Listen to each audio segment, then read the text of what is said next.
Hi,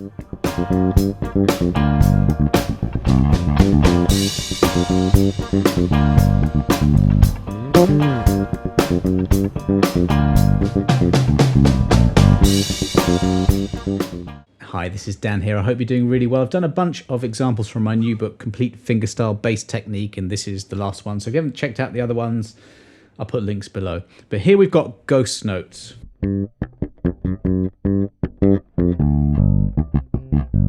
And it's a 16th note line built around a G minor chord, and I'll show you that later. But a ghost note is just, instead of fretting a note, so on the 5th fret of the D string, the note G, you lift off, you release pressure, but remain in contact with the string. And when you pluck this time, you get a dead ghost note sound.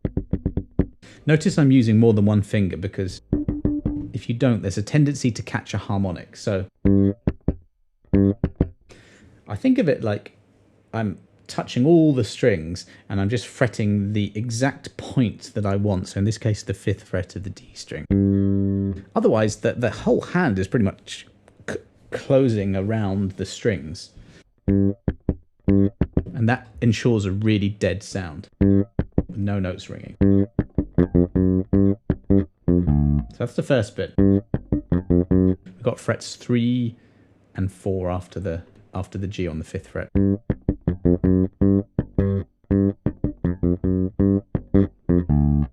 And what you should do, these are 16th notes, which is those rhythms, just slow it down. So that we're going down to the 5th fret of the A string. 3rd fret D string to 5th fret A string, we've got 2 notes, and I'm doing a rake here. So instead of plucking alternately, which is where you go index, middle, I'm using my index to drag across the D and the A. Lots of raking exercises in the book as well. So, and then we got,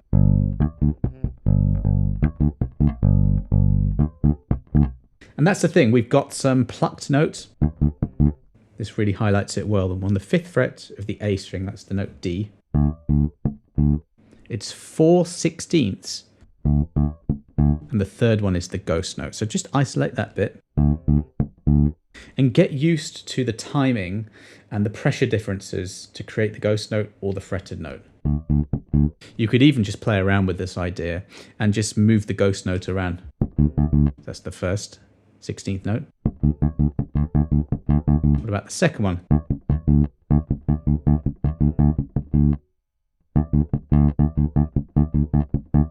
Now let's do it random.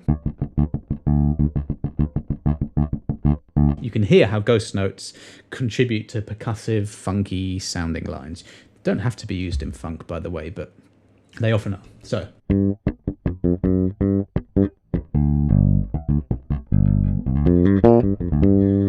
So I mentioned before, G minor. This is not really what I go into in the book, but I'll show you this anyway.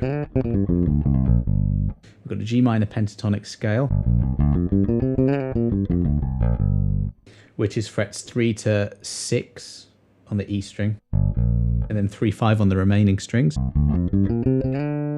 Go up to the 7th fret.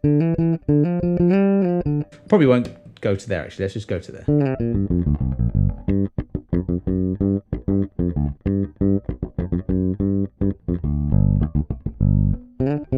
See how those notes fit if you want to do a fill. I'll put the PDF, a link to the PDF and the backing track down below so you can practice this, plus the link to the book. You can practice all your techniques here. We got alternate plucking, hammer-ons, pull-offs, those are slides, that's a bend. And really you need to have all these under your fingers in order to express yourself properly.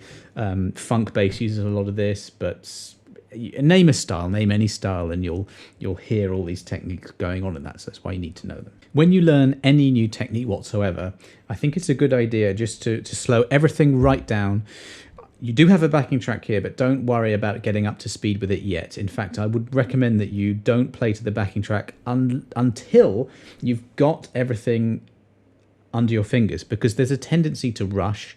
I mean, literally to try and play it too quickly, but also to rush when you're playing it. And what you really want to do is just get your muscle memory going by just no pressure. Just do it really, really slowly. Then when you're at the level where you think you can bring in the backing track, then do. What you want to avoid whenever you're learning any technique is going into it too quickly and just ignoring potential mistakes that are going to happen. You've got to be quite forensic with things when you're practicing, and also quite honest, you know. Slow things down. If you're hearing something that sounds a bit dodgy, don't skirt over it. Just sort of zero in on it. Recording yourself playing is a good thing, because away from the fun of actually playing, you can hear what's going on off. You know, when I used to do that, I would hear that. I'd hear strings ringing, and that's muting. So in the book, I've got a lot of muting techniques that go on there. But once you've got your muting together, your timing, things start to sound better. For me, good technique has a lot to do with the control that you have over the instrument. And there's this sort of connection between what you have in your head, what you're hearing in your head, your sense of rhythm and your timing, which comes from counting. It comes from having a very good internal clock. And it's all these little skills coming together at the same time make you a good bass player. Each skill that you learn on its own is quite easy, but actually when you start to bring them together, that's where the train can come off the tracks a bit. So there are loads of tips that I have in this book in order for you to get all these skills together, work up to these backing tracks, and then, you know, by the end of it, you'll be playing with ease. And that's what we want. We want bass playing to be effortless, because it's more fun and you'll be able to play whatever you like that way. Thanks very much for watching. Check out the links below, and I'll see you on the next video.